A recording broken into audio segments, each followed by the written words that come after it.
चाणाक्ष criminal, cool minded, बोलता बोलता सहजरित्या तिचा यानं दुपट्ट्यानं मारत होतो. एखाद्या गरीब घरच्या मुलीला आणि एक साधारण दिसणाऱ्या मुलीला तो हेरत होता. आपण थोडं फिरायला जाऊया म्हणून जंगलात घेऊन जायचं, ते मर्डर करत, मला ब्लॅकमेलिंग करत आहे, आपल्यावरती अत्याचार केलेला आहे. त्या मुलीला तो जेलमध्ये असताना पण सतत त्याची वृत्ती ही चोरी करण्याचा उद्देशानंच असायची. त्याबरोबर तो शरीर सुख पण होत.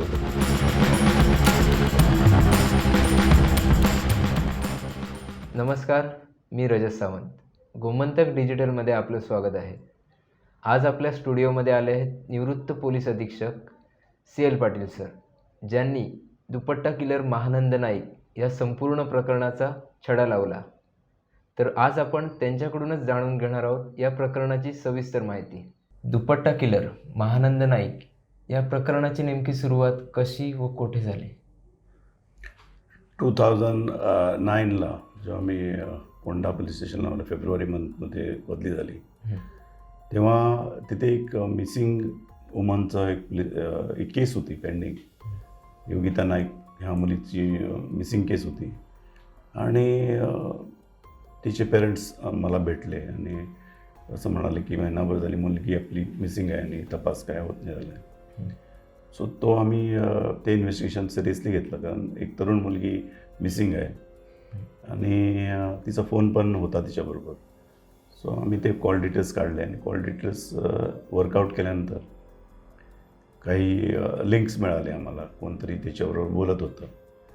सो त्या अनुषंगाने आम्ही एका शिरोड्याच्या एका मुलीची चौकशी केली. ती म्हणाले की हे कार्ड महानंद नाईक वापरतो. नंतर महानंद नाईकला आम्ही बोलावलं तपासायला, तर तो म्हणाला आपण असंच भेटत होतो तिला मार्केटमध्ये, आपला काही संबंध नाही. पुढं ऑर्डरची उत्तरे दिलं आणि असं डीप काय करण्यासारखं काय नव्हतं, कारण ते लोकेशन्स वगैरे त्या फोनचं किंवा त्याचं दोघांचं बोलणं होतं. पण त्याच्यानंतर काय झालं ते लिंक मिळत नव्हतं आणि आनंदाचे तिचे मुवमेंट्स आम्ही व्हेरीफाय केले, तेव्हा कळालं की तो मार्केटमध्ये वगैरे तिला भेटत होता.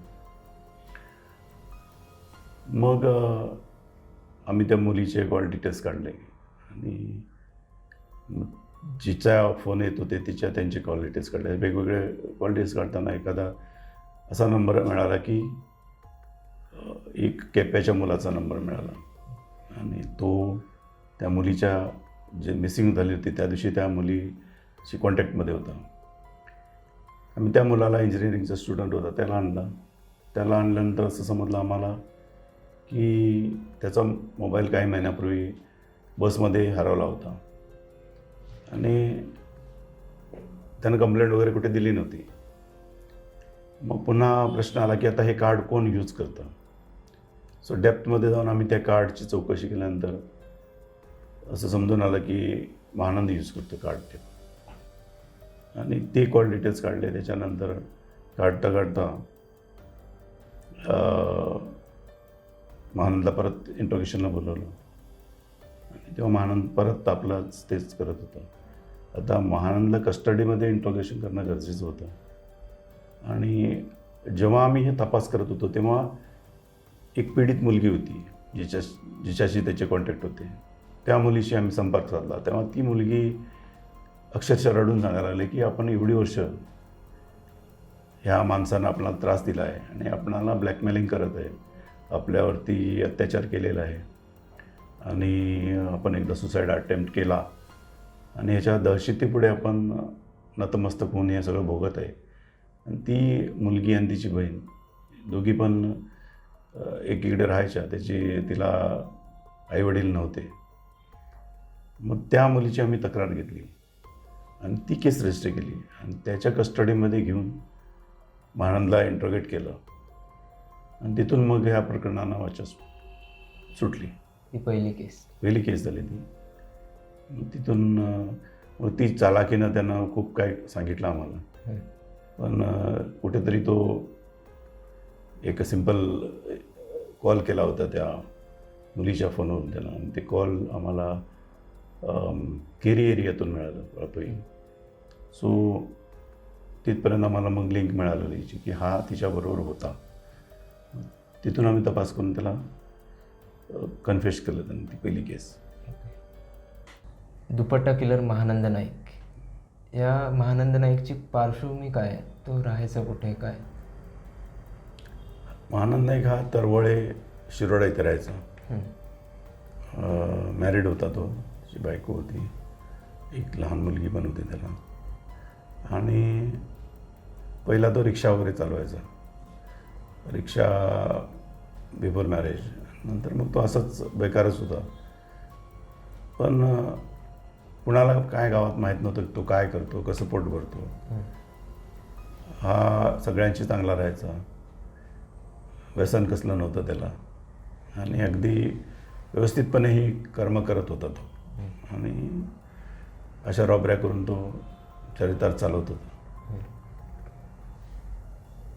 आणि बायकोचं पण काहीतरी ट्युशन वगैरे घेत होती ती, डान्स क्लासेस वगैरे, असं मिळून ते घर चालवत होते.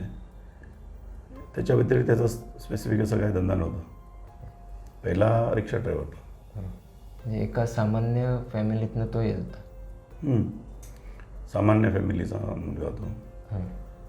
पण पहिल्यापासूनच तो ह्या म्हणजे जवळ 1994 होता तो ह्या फील्डमध्ये, क्रिमिनल फील्डमध्ये. एवढी वर्ष स्वतःला लपून व्यवस्थितपणे त्यानं सगळे कार्य केले होते, जे मर्डरी केल्या होत्या व्यवस्थितपणे करत होता. अनेक जेव्हा 1994 एक मर्डर केली होती त्याने एका बाईची, गुलाबी गावकर, तेव्हा ती मार्केटमध्ये टेलरिंग काम करायची. तिच्यासमोरच हा रिक्षा लावायचा आणि तिला खांडेपारला नेऊन मारलं त्यानं. पहिली मर्डर त्याची ती, दगड घालून मारला होता डोक्यात. तेव्हा ते केस पेपर तपासल्यानंतर असं कळालं की महानंदच्या डिस्क्रिप्शनचा माणूस तिला भेटत होता. इथपर्यंत कोणीतरी स्टेटमेंट दिला होता की एक स्पोर्टिंग बिअर्डचा माणूस तिथे येऊन तिला रोज भेटायचा म्हणून. पण पोलिसांनी तो माणूस कोण याचा शोध घेतला नाही. मग त्याला आणून सोडून देण्यात आलं होतं. नाही, तेव्हा आणलं नव्हतं त्याला, पण त्याला शोधलाच नव्हतं तेव्हा. आणि एका प्रकरणात एक मुलगी मडकईहून त्यांनी, मडकईची मुलगी, तिला किडनॅप केलं होतं त्यांनी. तेव्हा त्या मुलीच्या मामाने ह्याला रिक्षेतून जाताना बघितलं होतं. आणि नंतर हा घेऊन गेला, मर्डर वगैरे केली, सगळं झालं त्याचं ॲज युजल. आणि जेव्हा पोलीस स्टेशनला मिसिंग कंप्लेंट दिली मुलीची, ते तक्रारीवरती ह्याला बोलवण्यात आलं होतं, ह्याला 41 पण केलं होतं. पण काही रिक्षावाल्याने सपोर्ट केला याला की हा आमच्याबरोबर होता म्हणून. दुपारी जेवायला गेला होता, त्याच्यानंतर तो आमच्याबरोबरच होता म्हणून.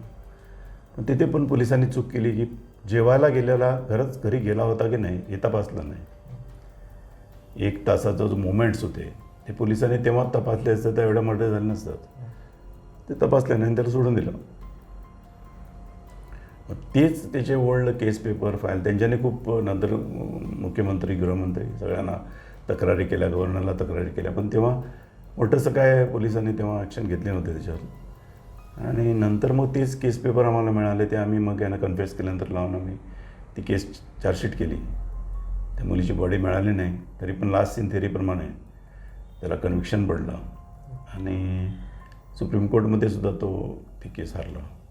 या प्रकरणाचा नेमका तपास करताना, या प्रकरणाचे पुरावे गोळा करताना नेमक्या तुम्हाला कोणत्या अडचणी आल्या? ते पुरावे त्याला कोर्टात सादर करताना त्यावेळी कोणत्या अडचणी आल्या? महानंदनं खूपशा केसी कन्फेस केल्यानंतर 16 मर्डर आणि 2 रॉबरी केसी कन्फेस केल्या. पुरावे म्हणजे खूप ओल्ड केसी होते. ज्या ठिकाणी बॉडी डंप केली, काही ठिकाण असे की तिथे मायनिंग आलेली आहे, काही ठिकाणी असे की रस्ते गेलेले. सो पुरावे फार डिफिकल्ट झाले. काही पुरावे असे मिळाले की त्यानं त्या जागेला आम्हाला घेऊन पोहोचवलं की ज्या जागेला त्यानं बॉडी डिस्पोज केला होता. काही ठिकाणी आम्हाला हाडाची सांगाडे मिळाली. काही ठिकाणी ऑलरेडी बॉडी पोलिसांनी लिफ्ट केली होती. केप्याला 2 झाले होते किंवा पुतळ्याला झाली होती. अशा 2-3-4 बॉड्या अशा पोलिसांनी लिफ्ट केली होती पुण्याला 2-3. सो त्यांचे एव्हिडन्स फोटोग्राफ्स मिळाले. आधी मडगावला एक बॉडीचा आम्हाला विसेरा मिळाला. विसेराची DNA आणि त्या पेरेंट्सची DNA त्याची टॅली झाली होती. आता आम्हाला जेव्हा केसी तो डिस्क्लोज करायचा तेव्हा आम्हाला काय माहित नसायचं कुणाचा कुठली जागा दाखवणार. आम्ही त्या जागेवरती गेल्यानंतर मग नियरेस्ट पोलीस स्टेशनला कॉन्टॅक्ट करत होतो. तिथून आम्हाला कळत होतं की हा इथे नंतर मारलं होतं. याच्यात प्रॉब्लेम त्याचा असा होता की तो सॉफ्ट लिगेचरनं मारत होता तो पट्ट्यानं. आणि बॉडी जेव्हा मिळत होती तेव्हा ती 2-4 दिवसाची कुसलेली बॉडी मिळायची. सो लिगेचर मार्क वगैरे जे यायला पाहिजे ते त्याच्यावर राहत नव्हते सॉफ्ट लिगेचर असल्यामुळे. बऱ्याच ठिकाणी अशी पोलिसांची पण दिशाभूल होती की whether it is murder or otherwise. आणि मग तिची तक्रार करायला पण कोण येत नव्हतं. कारण घरातून जी मोडस्टी होती त्याप्रमाणे ती मुलगी जात होती. घरच्यांना वाटत होतं की आपल्या प्रियकराबरोबर पळून गेली. ती घरचं सोनं स्वतःचं सोनं सगळं घेऊन जायचं. आणि घरच्यांना मग गरीब घरच्या मुली असायच्या एवढं सगळं घरचं घेऊन गेली म्हणून ते रागानं तिची तक्रारच करत होते. त्यांना माहित पण नव्हतं की हिची मर्डर झाली. अशा पद्धतीने ते त्याचे गुन्हे पसंत केले. आणि आम्ही शक्य तेवढे पुरावे कोर्टाला जे आम्हाला होते त्यांनी त्याचं कन्फेशन स्टेटमेंट होतं की त्यानं सविस्तर आपली कहाणी जज पुढे सांगितली. तो एक महत्वाचा पुरावा होता. आणि या आधाराच्या वर आम्ही चार्जशीट केले होते. प्रत्येक सिरियल किलरची एक सायकोलॉजी असते गुन्हा करताना. हे गुन्हे करण्यामागे महानंद नाईकचा कोणता हेतू होता का? व या ज्या 16 मुली होत्या त्यांना त्यांचे जे खून केले होते ते सिलेक्ट करण्यामागे त्याची काही एक मेथड होती का काही? महानंद नाईक ह्याचा मोडस ऑपरेंडी होती की एखाद्या गरीब घरच्या मुलीला सिलेक्ट करायचं. जसं की आता बस स्टँडवरती थांबायचं, इंडस्ट्रीच्या गेटच्या बाहेर थांबायचं, शॉपवरती कुठे मार्केटमध्ये थांबायचं. आणि एक साधारण दिसणाऱ्या मुलीला तो हेरत होता आणि डायरेक्ट जाऊन तिला विचारत होता की तुझं नाव काय. आता एखाद्या मुलीनं सांगितलं आपलं नाव वसंती तर तुरंत आपण म्हणायचं आपण वसंत म्हणून सांगायचं. सो नावानं मॅच करायचं पहिला. आणि आपले शॉप आहेत, आपलं केप्याला दुकान आहे किंवा आणि कुठे दुकान आहे, हे आहे ते आहे, आपल्या वडिलांनी तुला पाहिलेलं आहे आणि त्यांनी मला आता दाखवून गेले तुला, असं सांगून तिला खुश करायचं आणि तिला चहाला वगैरे न्यायचं. आणि मग बोलता बोलता तिला सांगायचं की एक दिवस तू ये अमक्या देवळाकडे अमक्याकडे, असं की आमची मावशी वगैरे तुला भेटेल. मग तिथे आम्ही त्यांना भेटून नंतर तुझ्या घरी जाऊ, तोपर्यंत घरी काय सांगू नको. आणि येताना जरा कपडे वगैरे व्यवस्थितपणे दागिने वगैरे घालायचे अंगावरती, कारण त्यांना ते एकदमच गरीब दाखवलेलं आवडणार नाही असं मग सांगायचं होतं. सो मुलगी पण ताबडतोब त्याच्या स्वभावाला आहे जे सॉफ्ट स्पोकन होता भाळून विश्वासानं येत होती. अशा प्रकारे तो मुलींना बोलून घ्यायचा आणि मग तिकडे जाऊन थांबायचा. मुली जशी बसमधून उतरली तर तिला बोलायचं की आमच्या यायला थोडा 1 तास 2 तास टाईम आहे, आपण थोडं फिरायला जाऊया म्हणून जंगलात घेऊन जायचं आणि तिथे मर्डर करायचं. बेसिक त्याचा आणि त्याच्या शारीरिक पण हे अत्याचार करायचं. त्याची मोडस आहे किंवा त्याची सायकोलॉजी ही फक्त लुटण्यासाठी करत होता. तो लुटण्या अगोदर तो त्या मुलीला प्रेमपाशात अडकून तिच्याशी शारीरिक संबंध करायचा आणि तिला निर्वस्त करून मग तिचं बोलता बोलता सहजरित्या तिचं यानं दुपट्ट्यानं मारत होतो, किल करत होता आणि बॉडी तशीच झुडपामध्ये फेकून निघून जायची. त्याची वृत्ती ही चोरी करण्याचा उद्देशानंच असायची. त्याबरोबर तो शरीर सुख पण भोगत होता.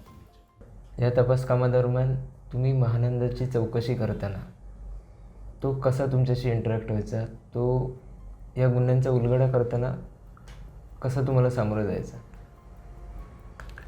महानंद नाईक हा अतिशय चाणाक्ष क्रिमिनल, कूल माइंडेड. आम्ही पण त्याची बॉडी लँग्वेज ओळखून होतो आणि त्याला ज्या प्रकारे हाताळायचं त्या प्रकारे आम्ही हाताळलं. मानसिकदृष्ट्या हाताळलं त्याला, शारीरिक म्हणजे जशी गरज पडेल तसा पोलिसी तपास केला आम्ही. आणि तो मग शेवटी कन्फेस होत गेला. आणि सुरुवातीला ज्या मुलीची आम्ही केस रजिस्टर केली होती, ज्याच्यावर अत्याचार करत होता तो, ती मुलगी पहिला तिच्या घरी डान्स शिकायला जायची आणि तिची बायकोकडे डान्स शिकायची ती. आणि तिलाच त्यानं टार्गेट केला पहिला. आणि त्या मुलीला तिचं कोण नाही, तिला सपोर्ट करणारा किंवा तिची फॅमिली बॅकग्राऊंडला आईवडील नव्हते, त्याच्यामुळे त्यानं तिचा फायदा घेतला आणि तिच्याशी तो रिलेशन ठेवून होता, अत्याचार करत होता तिच्यानं. आणि त्या केसमध्ये पण त्याला कन्व्हिक्शन झालं होतं. हायकोर्टमध्ये काहीतरी केस बाहेर पडली, पण प्रायमरी त्याला झालं होतं कन्व्हिक्शन. आणि त्या मुलीला तो जेलमध्ये असताना पण सतवत होता. तो फोन करायचा, लेटर लिहायचा, ते जिथे काम करते तिथे सतवणूक चालू होती. आणि त्या दरम्यान त्यांनी केसेस पण घातलेले आहेत. कलंगूट पोलीस स्टेशनला त्यांनी कंप्लेंट दिली असं सांगत होते. आणि मागच्या वेळेला जेव्हा त्याला पॅरोलवर सोडायचं होतं तेव्हा त्या मुलीला कळालं होतं की पॅरोलवर सुटणार म्हणून, आणि त्यांनी ऑब्जेक्शन घेतलं होतं. ह्या वेळेला त्यांना माहीत नव्हतं हा सुटणार म्हणून. स्वतः पॅरोल सुटला आहे तो. त्या मुलींना आता काय पोलीस प्रोटेक्शन मागितलं असं ऐकलं मी. सर, धन्यवाद या संपूर्ण प्रकरणाची सविस्तर माहिती दिल्याबद्दल.